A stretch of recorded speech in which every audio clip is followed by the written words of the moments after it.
Welcome back to the deep dive. Today, we're jumping into some really fascinating source material. Our mission is to explore the theological significance of Christ's sacrifice, specifically focusing on this paradox around his blood. Right. The sources hit us immediately with his duality, don't they? How can the same thing, the bloodshed, be described as both cruel and precious? Exactly. And when you look at the accounts, the cruelty, it's undeniable. Our sources call Calvary the darkest display of injustice. Yeah. You know, the mocking, the beatings, the crucifixion itself. It's intense, just horrific suffering. But then right in the middle of that horror, the sources say the greatest wonder was unfolding. It's quite a contrast to wrap your head around. It really is, and that's what the sources try to synthesize. The act itself, the crucifixion, it had to be sorrowful. I mean, it came through agony and death. That's the cruel part. Okay. But because that intense suffering was the necessary price for eternal redemption, it becomes incredibly valuable, precious even. So the preciousness comes from its purpose, its result. Precisely. It's the means of salvation, secured through that awful cost. Pain and divine purpose intertwine. Got it. So if this sacrifice is the solution, what's the problem it's solving? The sources seem pretty clear that our own efforts, being a good person, doing good deeds, they don't cut it. Why is that? Well, it comes down to the standard, doesn't it? We tend to measure ourselves against, other people or maybe our own past actions. Sure, that seems natural. But the sources set the bar at God's absolute holiness, his Right. perfect justice. And when that's the measuring stick, well, our best efforts look very different. How so? The sources cite that passage from Isaiah. All our righteous deeds are like filthy rags. It's a stark image. Yeah, definitely stark. It means even our purest acts, the things we're proudest of, are somehow stained. Maybe by mixed motives, self-interest, or just imperfection. They simply can't cover our guilt before a perfectly holy God. So our good isn't God good. Essentially, yes. We fall miserably short of that perfect standard, according to these texts. Our own efforts leave us exposed. Okay, wow. That definitely creates a tension.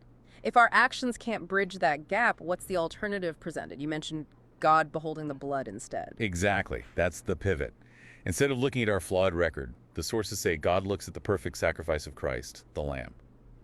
That blood, shed once for all, speaks a different message. What does it speak? It speaks forgiveness, cleansing, reconciliation with God. It effectively covers our imperfections because it is perfect. So it's a covering. Yes, and it leads to what the sources describe as the absolute core of the gospel message, the great exchange. Okay, the great exchange, what does that entail? It's not us bringing our flawed good deeds to the table. It's an actual trade. Our guilt, our shame, our death sentence, traded for his innocence, his honor, his life. So he takes what we deserve. He bears the wrath, the consequence of sin that rightly belonged to us. So that we can receive what he had with the Father. Exactly. We receive the relationship, the love, the acceptance that was his. It's a complete reversal, made possible only through his sacrifice. That's profound. So if this exchange is done, if the work is finished, like the sources say, what does that mean for us, like day to day? Does it change how we should live or approach spirituality? It changes everything about the basis of our approach. The practical implication is a call to rest in that finished work. Rest, not strive. Rest from trying to earn God's favor through our performance. The debt is paid. It's finished. So our confidence isn't in our good works. It's entirely in what Christ has already accomplished. Just so we still do good things, presumably, but the motivation shifts. Precisely. It shifts from anxious earning to, grateful living. Knowing you're already forgiven, accepted. That provides the strength, the hope, the security to live differently.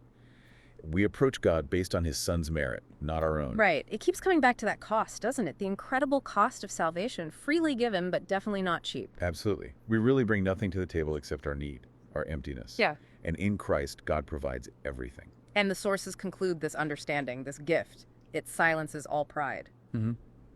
Because you can't boast about something you didn't earn, something you simply received. Which leaves us, and leaves you listening, with a pretty challenging thought to mull over. Yeah.